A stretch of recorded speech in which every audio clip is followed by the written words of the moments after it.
வணக்கம். வாருங்கள் கதை சொல்வோம் நிகழ்வில் இன்னைக்கு எழுத்தாளர் பொன்னீலன் அவர்கள் எழுதிய பேய்களும் பீடங்களும் அப்படிங்கிற சிறுகதையை பற்றி பார்க்கலாம். எழுத்தாளர் பொன்னீலன் தமிழினுடைய மூத்த எழுத்தாளர், கலை இலக்கிய பெருமன்றத்தினுடைய தலைவராக நீண்ட காலமாக இருந்தவர். சரி, கதைக்குள்ள போயிடலாம். இந்த பேய்களும் பீடங்களும் அப்படிங்கிற சிறுகதையில் கதை சொல்லியா வர்றது கல்லூரியில் படிக்கின்ற ஒரு மாணவியினுடைய அப்பா. அவர்தான் இந்த கதையை சொல்லி செல்கிறார். அதை தவிர இந்த கதையில் வர்ற முக்கியமான பாத்திரங்கள் யாரெல்லாம் அப்படின்னு பார்த்தோம்னா, அந்த கல்லூரி மாணவி, அவளோட அப்பா அம்மா 3 பேர் ஆச்சா. 4வதாக அந்த கல்லூரியில் வேலை பார்க்கின்ற ஒரு பேராசிரியர். இந்த 4 பேர் ஒரு முக்கியமான பாத்திரங்கள் அப்படின்னு எடுத்துக்கலாம். சரி, கதைக்குள்ள போகலாம். கதையை எழுத்தாளர் பொன்னீலன் அவர்கள் இப்படி ஆரம்பிக்கிறாரு. சாயங்காலம் ஆச்சுன்னா சாதாரணமாக 6:30க்கெல்லாம் மக திரும்பி வந்துருவா அப்படின்னு சொல்லி கதை ஆரம்பமாகுது.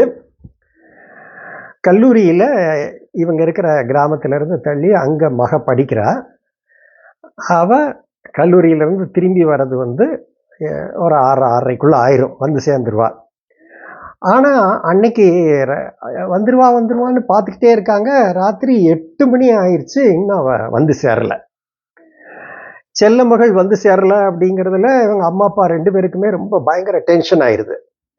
பஸ் எதுவும் பிரேக் டவுன் ஆயிடுச்சா, இல்லை அங்கே ஊரில் எதுவும் கல்லூரியில் படிக்கிறா இல்லையா, அங்கே எதுவும் பிரச்சனையா அப்படின்னு ஒரே டென்ஷன். வீடே இருண்டு போய் கிடக்கு. அப்போ இந்த பொண்ணு இருக்கல்ல, இவங்களோட அம்மா அவரை பற்றி அந்த அப்பாட்ட சொல்லுது. அந்த பொண்ணோட அப்பாட்ட, வீட்டுக்காரர்கிட்ட சொல்லுது, நீங்கள் பாட்டுக்கு இப்படி ஈச்சரில் படுத்துக்கிட்டு மேட்டை பார்த்துக்கிட்டு இருந்து என்ன பிரயோஜனம், ஒழுங்காக சட்டையை போட்டு கிளம்புங்க, டாக்ஸியை பிடிச்சிட்டு அங்கே போய் என்னாச்சுன்னு பாருங்க அப்படின்னு சொல்கிறா. இந்த நேரத்தில் பஸ் வர்ற சத்தம் கேட்குது. இவரும் சட்டையை போட்டு கிளம்பிட்டு வர்றாரு. வெளியில் செருப்பு சத்தம் கேட்குது. வீட்டுக்கு வெளியில் மக வர்றா. மக வந்த உடனே இவங்க 2 பேருக்கும் அப்போ தான் பெரிய ரிலீஃபாக இருக்குது. அப்புறம் இவர் கேட்குறாரு, பொண்ணோட அப்பா கேட்குறாரு, என்னம்மாக்கா ஏன் பிந்திருச்சு அப்படின்னு கேட்குறாரு. அவ சொல்கிறா, பொண்ணு அதை ஏன் கேட்குறீங்கப்பா, எங்கள் பேராசிரியருக்கு பேய் பிடிச்சிருச்சு அப்படிங்கிறா அவ. இவருக்கு என்னடான்னா ஆச்சரியமாக இருக்கும். ஏன்னா அந்த காலத்தில் கரண்ட் இல்லை, பேய் பிடிக்கும், அப்படி இப்படிங்கிற நிறைய இது உண்டு. இந்த காலத்தில் என்ன பேய் பிடிக்குது அப்படின்னு ஆச்சரியமாக பார்க்குறாரு. இவ கொண்டு வந்திருக்கிற புஸ்தகத்தை மேஜையில் வீசிட்டு பாத்ரூமுக்கு போகிறா மக. இவருக்கு உடனே சின்ன வயசு ஞாபகமெல்லாம் வருது. இவர் இருக்கிற ஊரில் கீழத்தெருவில் பூவம்மை அப்படின்னு ஒரு பொண்ணு, அவளுக்கு அப்பப்போ பேய் பிடிச்சிடும். அதே மாதிரி மேலத்தெருவில் ஒரு பொண்ணு வள்ளியம்மைன்னு, அவளுக்கும் அப்பப்போ பேய் பிடிச்சிடும். இந்த பசங்க பூரா என்ன பண்ணுவாங்கன்னா, இந்த பேய் பிடிச்சிருச்சு அப்படின்னு கேள்விப்படும் போதெல்லாம் இவங்க ஓடுவாங்க. எல்லாம் சின்ன பசங்க தானே, ஓடிட்டு அங்கே நடக்கிறத வேடிக்கை பார்ப்பாங்க. இந்த பூவம்மை இருக்கா இல்லையா, இவ நோஞ்சா மாதிரி இருப்பா. ஆனால் பேய் பிடிச்சிருச்சுன்னா கையில் அருவாளை தூக்கிட்டு அவங்க அப்பாவை பயமுறுத்துவா. பார்க்குறவங்களுக்கெல்லாம் பயமாக இருக்கும். கண்ணை உருட்டிக்கிட்டு நாக்கை வெளியே தள்ளிக்கிட்டு காளியாக நிற்பா. அவங்க அப்பாட்ட கேட்பா, ஏய் எனக்கு பூசை போடுவியா அப்படின்னு. அந்த மனுஷன் துண்டை இடுப்பில் கட்டிக்கிட்டு அப்படியே கீழே விழுந்து நெடுஞ்சாங்கடையாக கும்பிடுவார். அதை பார்த்தோன்னா நமக்கு இந்த ஆஃபீஸில், கவர்மெண்ட் ஆஃபீஸில் அந்த அதிகாரியாக சின்ன பசங்கள்லாம் வருவாங்கல்ல, அவங்கக்கிட்ட 70-80 வயசாக இருக்கும், இவன் கீழே விழுந்து கும்பிடுவான். அதுதான் ஞாபகத்துக்கு வரும். அப்புறம் அந்த பொண்ணு வள்ளியம்மா இருக்கா இல்லையா, அவள் ரொம்ப எல்லாத்துட்டையும் சிரித்து பேசுவா, எல்லாம் இது பண்ணுவா. அவளுக்கு பேய் பிடிச்சிருச்சுன்னா அவள் கம்முன்னு ஆயிடுவா. அவள் இமையெல்லாம் சுருக்கி போயிடும். அப்புறம் அந்த தாடை பார்த்தோன்னா ரொம்ப இறுக்கமாயிரும். அப்புறம் உதட்ட பிதுக்கிட்டு இருப்பா. இந்த மாதிரி அந்த பேய் பிடிச்சிருச்சுன்னா இந்த மாதிரி அவள் உடம்புல வெளிப்பாடுகள்லாம் வரும். எல்லாம் கொஞ்ச நேரம்தான், எல்லாம் அடங்கி போயிடுச்சின்னு வச்சுக்கோங்க. அப்புறம் பூவை என்னடான்னா வழக்கம் போல் இவ பாட்டிக்கு சாணி புறக்கிறதுக்கு அவ கிளம்பி போயிடுவா. இதெல்லாம் கிராமங்களில் நடக்கிறது உண்டு. ஆனால் இந்த காலத்தில் ஒரு பிஹெச்டி படித்த ஒரு ப்ரொஃபஸருக்கு வந்து பேய் பிடிக்குது அப்படின்னா நம்ப முடியுதா அப்படின்னு இவராகவே யோசிக்கிறாரு. இதை நம்ப முடியலையே அப்படின்னு. அப்புறம் அவருக்கு தோணுது, இந்த பேய்க்கும் வந்து குடியிருக்கிறதுக்குன்னு நம்ம வீடை மாதிரி சில இடங்கள் உண்டு. கிணத்துல இருக்கும், மரத்தில் இருக்கும், ஏதாவது சில கல் இருந்ததுன்னா அது ஒரு பீடமாக்கி அங்கே போய் இந்த பேய் உட்காந்துக்கிடும். யாராவது அந்த கல்லில் அல்ல அந்த பீடத்தில் போய் உட்காந்தாங்கன்னு வைங்க, அவங்களே இந்த பேய் பிடிச்சிக்கிடும். இல்லைன்னா அந்த அவங்க அந்த கல் இருக்கிற இடத்த யாராவது மிதிச்சாங்கன்னாலும் அந்த பேய் அவங்கள பிடிச்சிக்கிடும். இதுதான் இவங்களை ஒத்த பசங்க எல்லாம் காலங்காலமாக பார்த்துட்டு வந்திருக்காங்க. அப்போ வந்து கரண்ட்டு கிடையாது, லைட்டு கிடையாது, ஒன்றுமே கிடையாது. ஆனால் இந்த கரண்ட்டு, வெளிச்சம், பேட்டரி எல்லாம் வந்ததுக்கப்புறம் இந்த பேய்கள்லாம் ஓடி போயிடுச்சு. ஆனால் என்னடா மகன் வந்து இப்படி ஒரு கதை சொல்கிறாளே, இன்னும் இவருக்கு ஆச்சரியமாக தான் இருக்குது. அப்புறம் நினச்சி பார்க்காரு, இவங்க கிராமத்தில் ஒரு பெரிய மேக்கால ஒரு பெரிய ஆலமரம் இருக்கும். அதனுடைய விழுதெல்லாம் பார்த்தீங்கன்னா அப்படி இறுக்கமாக இருக்கும். பகல் நேரத்துலேயே அந்த ஆலமரத்தில் அந்த விழுதெல்லாம் சேர்ந்து உள்ளுக்குள்ளே நுழைய முடியாது. உள்ளுக்குள்ளே அவ்வளோ இருட்டாக இருக்கும். பகல் நேரத்தில் கூட அங்கேருந்து நரி ஊளையிடும். அப்பேற்பட்ட இடம். இதில் வந்து விசேஷம், அந்த ஏதாவது நல்ல நாள் அப்படின்னா தான் அங்கே போவாங்க. அது செய்ய வேண்டிய எல்லா விசேஷத்துக்கு செய்ய வேண்டியதெல்லாம் பண்ணுவாங்க. அங்கே ஒரு கல் இருக்கும். அந்த கல்லை வந்து பீடம் அப்படின்னு எல்லாம் கும்பிடுவாங்க. இது என்னாச்சு, இந்த ஊரில் புதுசாக ஒரு மாப்பிள்ளை இங்கே இருக்கிற ஒரு பொண்ணை கட்டிட்டு வந்தான். அவன் மத்தியானம் வந்திருக்கான், வெயில். அந்த நேரத்தில் அவனுக்கு காலில் முள்ளு வேற குத்திருச்சு. உடனே முள்ளும் குத்தின உடனே அவனுக்கு இந்த ஊர் இந்த விவகாரம்லாம் தெரியாது. அந்த ஆலமரத்து நிழலில் ஒதுங்குவோன்னு சொல்லிட்டு அங்கனை ஒதுங்கிட்டு உள்ளே போய் அந்த பீடம் கல்ல உட்காந்துருக்கான். பேய் விடுமா, அவனை பிடிச்சிருச்சு. அப்புறம் இவன் ஊருக்குள்ளே வந்தான்னா இவன் இல்லாத விளையாட்டெல்லாம் பண்ணுறான். கண்ணை உருட்டுறான், எதிர்க்க வர்றவங்கள யாராவது அவனை நிமிர்ந்து பார்த்தாங்கன்னா அடிக்க போகிறான். அப்புறம் டேய் எனக்கு பிரியாணி கொண்டா அப்படின்னு எல்லாத்துக்கும் உத்தரவு போடுறான். அப்படி சேட்டை பண்ணுறான். அப்புறம் மந்திரவாதிகள் எல்லாம் மற்றவங்களெல்லாம் கூப்பிட்டு வந்து அவனுக்கு மந்திரிச்சு விட்டு இந்த மாதிரி வேலையெல்லாம் பண்ண வேண்டியதாக இருந்துச்சு. இதெல்லாம் அவருக்கு நினைவுக்கு வருது. இதையெல்லாம் விட இன்னொரு முக்கியமான சம்பவம் அவருக்கு ஞாபகத்துக்கு வருது. என்ன அப்படின்னு பார்த்தோன்னா, அவர் 10ஆப்பு படிச்சிட்டு இருந்தார். யாரு? இந்த பொண்ணோட அப்பா. அப்போ 10ஆப்பு படிச்சுக்கிட்டு இருக்கையில் அவருக்கு ஒரு சயின்ஸ் வாத்தியார். அந்த சயின்ஸ் வாத்தியாரை பற்றினதெல்லாம் நினச்சி பார்க்காரு. அவர் தான் அந்த சயின்ஸோடு சேர்த்து, அறிவியலோடு சேர்த்து, பகுத்தறிவையும் சேர்த்து இந்த பசங்கக்கிட்ட பேசுவார். இதெல்லாம் இப்படின்னு சொல்லி அவர் வந்து இந்த அப்பப்போ அதில் பேயை பற்றியும் பேசுவார். அதனால் பேயின்லாம் ஒன்றும் கிடையாது, அது மனிதர்களாக நினச்சி பயப்படுறது தான் அப்படின்னு சொல்லி பேசி நிறைய மாணவர்களுக்கு வந்து, ஓ இல்லையா, அப்போ அது ஒரு பிரமை தானா, அவங்களா நினச்சிக்கிறது தானா அப்படிங்கிறதெல்லாம் அவங்களுக்கு கொஞ்சம் கொஞ்சமாக புரிய வரும். இப்போ வந்து அவர் பரிணாம கொள்கையை பற்றி பேசுவார் ஒரு தடவை. அது ஞாபகத்துக்கு வருது இவருக்கு. அந்த பரிணாம கொள்கையை பற்றி அவர் பேசிக்கிட்டு இருக்கையில் அவர் பேச அந்த கடவுள் தான் உலகத்தை படைத்தார் அப்படி இப்படின்லாம் சொல்லிட்டு வரையில அந்த நம்பிக்கைகள்லாம் உடஞ்சி சிதறிக்கிட்டே இருக்கு. இப்போ இவர் பேசுறதை கேட்டுக்கிட்டு இருந்த ஆம்பளை பையங்க சைடு இந்த பக்கம் இருக்குது, பெண் குழந்தைங்க சைடு இருபாலர் பள்ளி அது. அதில் சாந்தின்னு ஒரு அப்ராணி பொண்ணு, அவ 10ஆம் கிளாஸ் படிக்கிற பிள்ளை தானே. அவ இருக்கிற இடத்துல இருந்து ஒரு வீச்சுன்னு ஒரு கத்து, பயங்கரமா ஒரு கத்து கத்திட்டு டெஸ்க்ல கையை ஊனிட்டு தாவிட்டு வாரா இந்த வாத்தியாரை அடிக்கிறதுக்கு. அவ கத்திட்டு கையை ரெண்டு நீட்டிட்டு வராரு. ஆனா இந்த வாத்தியார் வந்து ரொம்ப தைரியமான ஆளு. அவளோட 2 கையை நல்லா சேர்த்து இருக்க பிடிச்சிக்கிறாரு. இருக்க பிடிச்சிட்டு இருக்கையிலேயே பக்கத்துல இருக்கிற டீச்சர்ஸ், லேடிஸ் டீச்சர்ஸ் எல்லாம் இருக்காங்க இல்லையா, அவங்க வராங்க. இதுக்கு இடையில அவர் அந்த சாந்திய மல்லாக்க அவ கீழே இது பண்ணி கையை பிடிச்சிட்டு இருக்காரு. அவ கிடந்து உருளுதா, அலங்கோலமா உருளுதா. இவ வந்து கேட்குறா, ஏய் நீசா கையை விடுறா அப்படின்னு திட்டுறா. அந்த அவளா திட்டுறா, அவளை பிடிச்சிருக்கிற பேய் திட்டுது. இப்போ இந்த வரக்கூடிய டீச்சர்ல தங்கம் டீச்சர்னு ஒரு டீச்சர், அந்த அம்மா ரொம்ப தைரியமான ஆளு. அவ வந்து அந்த டீச்சர் அம்மா வந்து இந்த வாத்தியார் இருக்கார் இல்லையா, இவருக்கு அவங்க ஹெல்ப் பண்றாங்க. அவ கையை பிடிச்சிக்கிட்டு அழுத்தமா இது பண்றாங்க. இப்போ பசங்க சில பேரெல்லாம் பயந்து வகுப்பு விட்டே ஓடிட்டாங்க. இப்போ வந்து இன்னொரு டீச்சர், ரத்னபாயின்னு ஒரு டீச்சர், அவங்க வராங்க. வந்து பார்க்குறாங்க. இவ வந்து அந்த சாந்தி இருக்காளே, அவ வந்து கத்ரா, பேய் பிடிச்சிருக்குல்ல, அந்த தங்கம் டீச்சரை திட்டுறா, ஏய் கையை விடுறி நீ அப்படின்னு.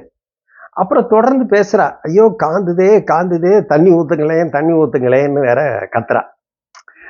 உடனே இந்த ரத்னபாய் டீச்சர் என்ன பண்றாங்க, பசங்க கிட்ட சொல்லி, எய்த்து வீட்டில் போய் இந்த மீனை கழுவுன தண்ணி இருக்கும், அந்த மீனை கழுவுன தண்ணியும் தொடப்பத்தையும் எடுத்துட்டு வாங்கடா அப்படின்னு இவங்க சொல்றாங்க. இந்த பேய் பிடிச்சிருக்கிற இந்த சாந்தி வந்து இன்னும் வேகமா கத்துறா, ஐயோ வேண்டாண்டி அப்படின்னு கத்துறா. இப்போ அங்க போனவங்க அந்த மீன்ல முக்கின அந்த தண்ணி பெருக்குமாரெல்லாம் கொண்டு வராங்க. இந்த தண்ணியை வந்து அவளோட முகத்துல, சாந்தியோட முகத்துல ரத்னபாய் டீச்சர் தெளிக்கிறாங்க. தெளிச்ச உடனே அப்படியே அவளுடைய அந்த ஆர்ப்பாட்டம் எல்லாம் கொஞ்சம் கொஞ்சமா அடங்கி அப்படியே விழுறா அவ. அப்புறம் கொஞ்ச நேரம் கழிச்சு மயக்கம் தெளிஞ்சு எந்திக்கிறா. அவ மலங்க வெளிக்கா, அவளுக்கு என்ன நடந்துச்சுன்னே தெரில. அப்புறம் என்ன ஏதுன்னு விசாரிச்சோம்னா, அவங்க கிராமத்துல ஒரு ஒரு பொண்ணு, அந்த பொண்ணு வந்து இன்னொரு ஜாதிக்கார பையனை காதலிச்சு அந்த பொண்ணு கர்ப்பம் வேற ஆயிடுச்சு. இப்போ அந்த பொண்ணோட குடும்பத்துல அவங்க தாயே வந்து அந்த பொண்ணை தீ வச்சு கொளுத்திடுறா. ஏன்னா அவங்க கௌரவம் குறைஞ்சி போச்சு அப்படின்னு சொல்லி அந்த பொண்ணு கொண்டு போய் மேலே கொளுத்துனதுக்கு அப்புறம் செய்ய வேண்டிய கர்மங்கள் எல்லாம் அந்த சுடுகாட்டில் அந்த கல் பக்கத்துல இருந்து செய்கிறாங்க. இது கொஞ்ச காலத்துக்கு முந்தி நடந்தது.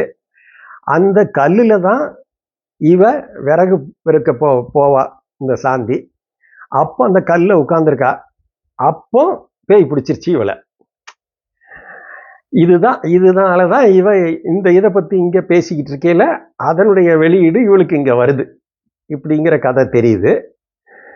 இதை வந்து தொடர்ச்சியா இந்த வாத்தியாரு இந்த கதை சொல்றாரு இல்லையா, அந்த பொண்ணோட அப்பா, அந்த வகுப்புலேயே படிக்கிற இன்னும் 2-3 பசங்க, இவங்க எல்லாரும் தொடர்ந்து பேசிக்கிட்டே இருக்காங்க இது எப்படி நடந்திருக்கும்னு. அந்த ஆசிரியர் வந்து இது அவளா மனசுக்குள்ள வரவழைச்சுக்கிட்டது தானே தவிர நிஜத்துல பேய் கிடையாது அப்படிங்கிறாரு. சரி சார், நீங்க போயிருவீங்களா ராத்திரிக்கு அப்படின்னு பையங்க கேட்காங்க. போவேன் அப்படிங்கிறாரு. சரி இன்னைக்கு ராத்திரி போலாம் அப்படின்னு ஒரு தைரியமான ஒரு 3 பசங்க, வாத்தியார், இவங்க எல்லாரும் அன்னைக்கு ராத்திரி சுடுகாட்டுக்கு போறாங்க. போய் நல்ல நேரம்தான் போறாங்க. போற வழியிலையும் அங்கங்க அந்த செடியோட சத்தம், விலகிற சத்தம், அப்புறம் காஞ்ச இலை இருக்கு இல்லையா, அதனுடைய சத்தம் கேட்டா கூட இவங்களுக்கு பயமா இருக்கு. அப்படியே மேனியில் இருக்கிற அந்த ரோமம் எல்லாம் அவங்களுக்கு செலுத்து போகுது. என்னதான் இருந்தாலும் பையங்க, சின்ன பையங்க தானே இவங்க. போயிட்டாங்க. ராத்திரி ஆயிடுச்சு, மணி ஒரு 11:45 ஆயிடுச்சு. உடனே வாத்தியார் என்ன பண்ணாரு, அந்த கல்லில் ஒரு துணியை விரிச்சு அவர் உட்காந்துட்டார். உட்காந்துட்டாரு. இந்த பையங்கள்லாம் சொல்லியிருக்காங்க, நீங்கள் துணியெல்லாம் விரிக்கக்கூடாது சார் அப்படின்னு. சரிடா அப்படின்னு சொல்லி அவர் துணியை எடுத்துடுறார். எடுத்துட்டு உட்காந்துருக்காரு. அப்படியே நேரம் ஆகுது. 12 மணி ஆகுது, 12:15 ஆகுது, அப்புறம் 12:30 ஆகுது. ஒன்றுமே ஆகலை. உடனே பையங்க பார்க்குறாங்க. சரி சார், நீங்கள் பேயை நம்பலை, அதனால் அது உங்களை ஒன்றும் பண்ணலை அப்படிங்கிறாங்க. உடனே வாத்தியார் சிரிக்கிறாரு. பேயின்னு ஒன்று இருந்தால் தானே பிடிக்கிறதுக்கு அப்படிங்கிறாரு அவர். சரி அப்படின்னு இவர் பையங்ககிட்டையாவது நம்ம இதை நிரூபிச்சிட்டோமே அப்படிங்கிற சந்தோஷம் வாத்தியாருக்கு. இவங்க அங்கேருந்து திரும்பி வந்துடுறாங்க. இதெல்லாம் அவர் நினச்சி பார்க்காரு. இந்த கதையெல்லாம் அவருக்கு நினைவுக்கு வருது. இப்போ அவரோட மக இருக்கா இல்லையா, அவள் வந்து பாத்ரூமில் போயிட்டு முகத்தெல்லாம் கழுவிட்டு ஒரு சின்ன ஸ்நாக்ஸ் எல்லாம் எடுத்துகிட்டு காஃபி டம்ளரோட இவங்க அப்பா முன்னாடி வந்து உட்கார்றா. உட்கார்ந்த உடனே இவர் கேட்குறாரு, என்னம்மா என்ன நடந்துச்சு? வாத்தியார், உங்கள் பேராசிரியர் வாத்தியார் எப்படி பேய் பிடிக்கும்? யார் அந்த வாத்தியார்? நிஜமாத்தான் பேய் பிடிச்சதா அப்படின்னு இவருக்கு ஏகப்பட்ட கேள்வி எல்லாத்தையும் கேட்குறாரு. இவ பதில் சொல்கிறா. மக வந்து, ஆமாப்பா, அந்த பேராசிரியரோட பேர் வந்து என்னன்னு அந்த பேரை சொல்லுதா. சொன்ன உடனே இவருக்கு ரொம்ப ஆச்சரியமாக போயிடுது. அவங்களா அப்படின்னு கேட்காரு இவர். ஏன்னு கேட்டோன்னா அவர் சொல்லுதாரு, அந்த பொண்ணோட அப்பா இருக்கார், அந்த பேராசிரியரோட அப்பா இருக்கார் இல்லையா, அவர் வந்து அந்த கால சுதந்திர போராட்ட தியாகி. அப்புறம் அந்த பேராசிரியரே பார்த்தீங்கன்னா அந்த அம்மா ஒரு பெரிய பகுத்தறிவுவாதி. அந்த தொழிற்சங்க கூட்டங்கள், கூட்டு நடவடிக்கை குழு இதெல்லாம் நடக்கிறப்போ அந்த பேராசிரியரே வந்து இந்த கூட்டத்துல எல்லாம், தொழிற்சங்க அமைப்பு கூட்டத்துல எல்லாம் பேசுவாங்க. பேசி சமத்துவத்தை பற்றி அப்படியே முழக்குவாங்க கணீர்ங்கிற குரல்ல. அவங்களா இப்படி நடந்தாங்க அப்படின்னு கேட்குறாரு. மக்கா சும்மா பொய் சொல்லுதியா அப்படிங்கிறாரு மகட்ட. அவ மக சொல்கிறா, இல்லைப்பா, நான் ஏன் உங்ககிட்ட பொய் சொல்ல போகிறேன் அப்படிங்கிறா அவ. சரி, என்னதான் நடந்துச்சு அப்படின்னு தொடர்ந்து அவ கேள்வி கேட்கல இவ சொல்ல ஆரம்பிக்கிறா. எப்பா, இந்த பேராசிரியருக்கு வந்து ஏற்கனவே பேய் பிடிச்சிருக்குங்கிறது எங்களுக்கெல்லாம் தெரியும். அன்னைக்கு நடந்த கதையை சொல்லுதேன். பஸ்ஸில் வந்து சாதாரணமாக நாங்கள் 8:45 முதல் ஸ்டாப்பில் ஏறுவோம். அந்த எங்கள் டீச்சர் அவங்க வந்து பேராசிரியர் வந்து 8:30 மணி பஸ்ஸில் 3வது ஸ்டாப்பில் ஏறுவாங்க. அன்னைக்கு அந்த 8:30 மணி பஸ் வந்து வரல. அதாவது இவங்க பேசிக்கிட்டு இருக்காங்க இல்லையா, அன்னைக்கு லேட்டாக வர்ற அந்த நாளில்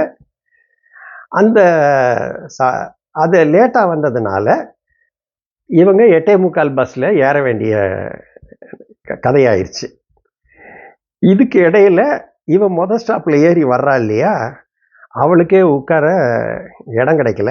அன்னைக்கு அவளுக்கு ரொம்ப தலைவலியாக வேற இருந்திருக்கு. அதனால அவளோட ஃப்ரெண்டு ஒருத்தி எழுந்திரிச்சு இந்த நம்ம கதையினுடைய கதாநாயகி இருக்கா இல்லையா, இவ உட்கார்றதுக்கு இடம் கொடுக்குறா. இவளும் உட்காந்துக்கிட்டா. இவளே சிரமத்தோடு தான் வர்றா. பஸ்ஸில் அவ்வளோ நெருக்கமான பயங்கரமான கூட்டம். இப்போ 3வது ஸ்டாப்பில் நம்ம பேராசிரியர் ஏறுறாங்க. இந்த அம்மா ஏறிட்டு அவங்க பின்பக்கம் வராங்க. இவளை பார்த்த உடனே இவ எந்திரிச்சு இடம் கொடுப்பா அப்படின்னு அவங்க எதிர்பார்க்குறாங்க. இவளுக்கே வேற உடம்பு சரியில்லையா, இவ கொஞ்சம் நகர்ந்துட்டு மேடம் உட்காருங்க அப்படின்னு சொல்கிறா. இவளுக்கு பயங்கர கோபம்.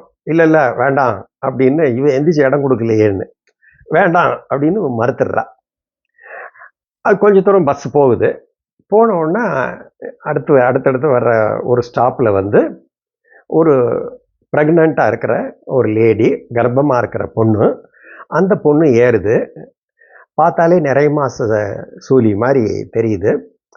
இது யாரும் இடிச்சிடக்கூடாதுங்கிறதுக்காக பஸ்ஸில் பின்பக்கமாக அந்த அம்மா வராங்க.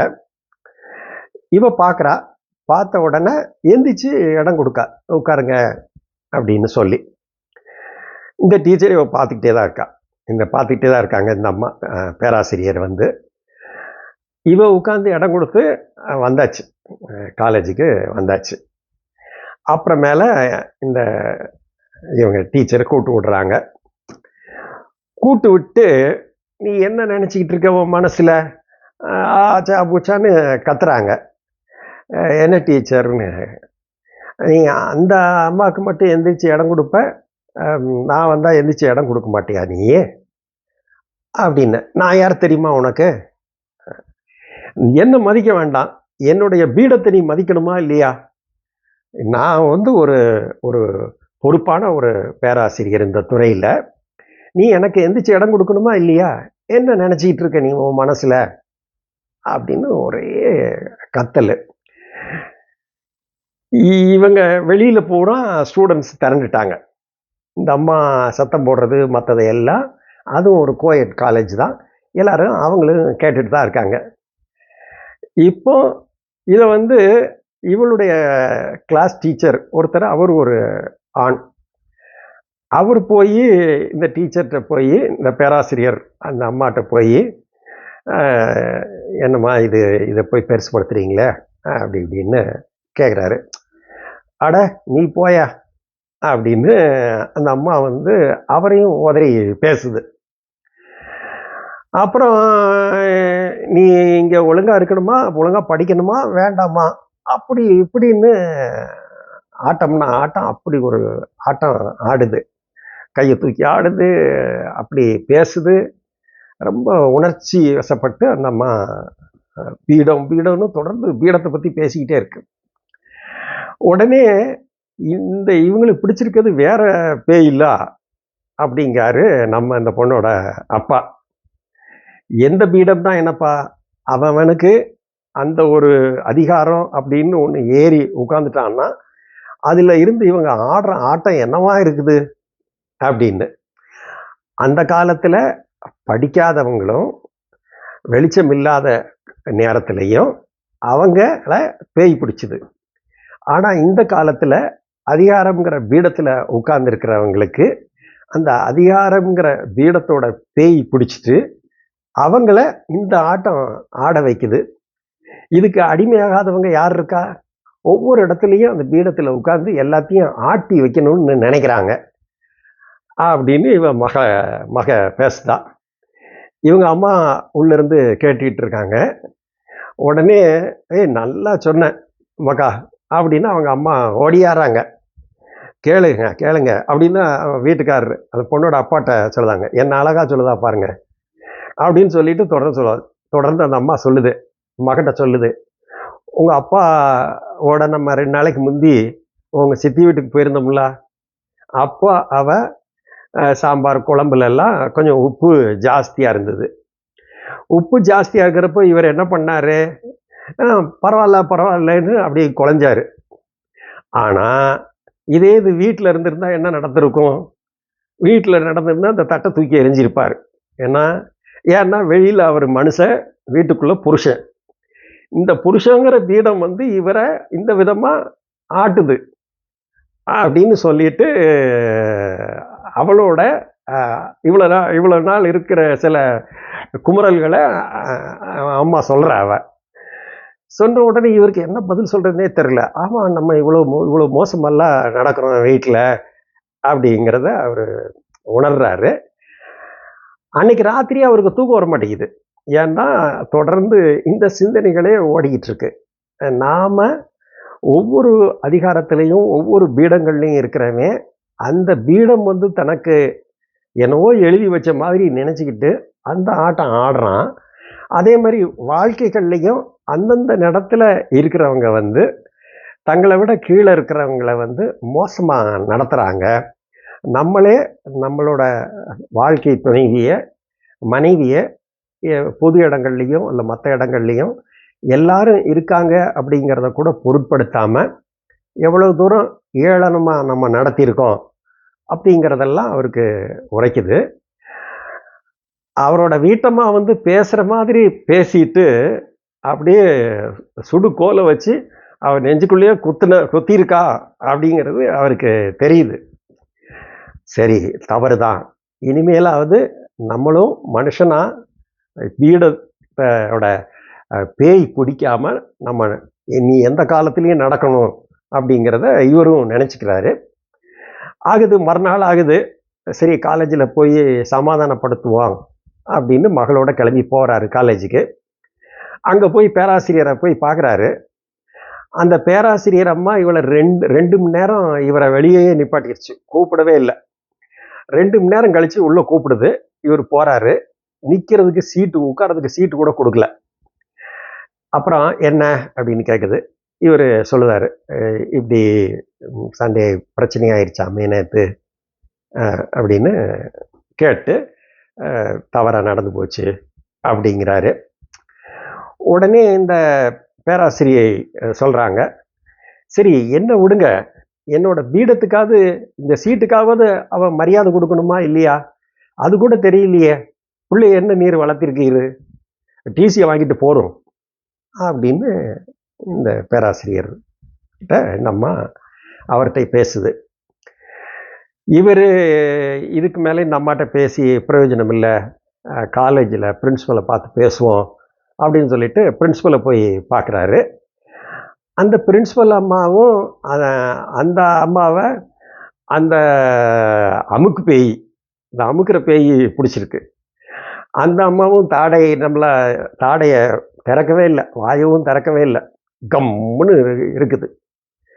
அப்புறம் ரொம்ப நேரம் கழித்து உங்கள் மக வந்து மன்னிப்பு கேட்டான்னா நான் வகுப்புக்குள்ளே அனுமதிக்கேன், இல்லைன்னா நீங்கள் டிசி வாங்கிட்டு போயிருங்க அப்படின்னு இந்த பிரின்ஸிபல் சொல்லுது. இந்த பிரின்ஸிபல் அம்மா சொல்கிறாங்க, இது எல்லாத்தையுமே வெளியிருந்து ஸ்டூடெண்ட்ஸ் எல்லாரும் மாணவர்கள் மாணவிகள் எல்லாரும் கேட்டுட்டு இருக்காங்க. சரி அப்படின்னு சொல்லிட்டு நம்ம மன்னிப்பு கேட்டுடலாம் பேராசிரியர்கிட்ட அப்படின்னு சொல்லிட்டு இவர் வெளியே வராரு. ஸ்டூடெண்ட்ஸ் எல்லாம் மறிச்சிட்டு இவங்ககிட்ட மன்னிப்பெல்லாம் நம்ம கேட்க முடியாது, நம்ம என்ன மொழியில் பேசணுமோ அந்த மொழியில் பேசினாதான் இவங்களுக்கு புரியும். பேயை சாதாரணமாக விரட்டுறதுக்கு என்ன பண்ணுவோம், விளக்க மாற்ற எடுப்போம், அதே மாதிரி விளக்க மாற்ற எடுத்தாதான் இவங்க திருந்துவாங்க அப்படின்னு அந்த மாணவர்கள் எல்லாம் பேசுகிறாங்க. இவருக்கு என்ன பதில் சொல்கிறதுன்னு தெரியாது. ஏன்னு கேட்டோன்னா, இவரை பொறுத்த அளவில் செல்ல மகள் அவன் நல்லபடியாக வரணுங்கிறது தான் இவர் வீட்டம்மா எல்லாரோட ஆசையும்.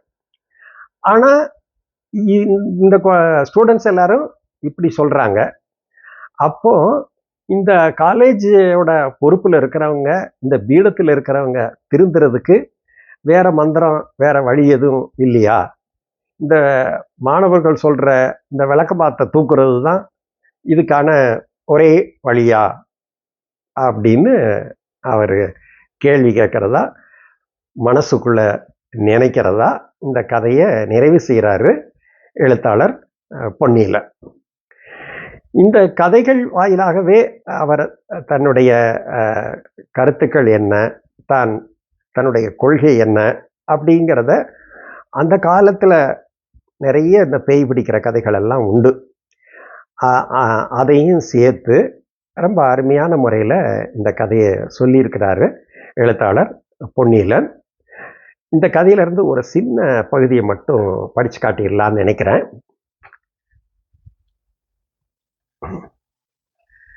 நான் ஏற்கனவே சொன்னேன், இவ லேட்டாக வந்த உடனே அவள் எந்திரிச்சு சட்டையை மாட்டுறதுக்குள்ள முத்தத்தில் செருப்பு சத்தம் கேட்குது.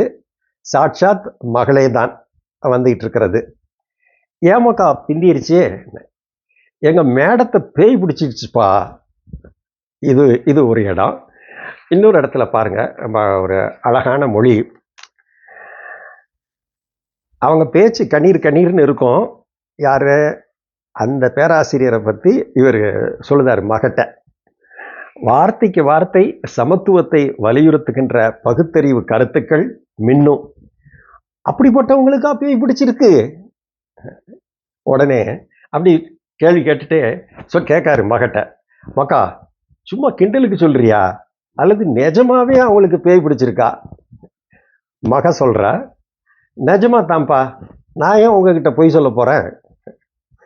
இத மாதிரியான ஒரு பகடியோடு கூடிய மக்களினுடைய அதிகாரத்தில் இருப்பவர்களினுடைய அந்த அதிகாரத்தை கேலி செய்கின்ற விதத்திலே எழுதப்பட்டுள்ள அருமையான சிறுகதை இது என்று சொல்லி நிறைவு செய்கிறேன். வணக்கம்.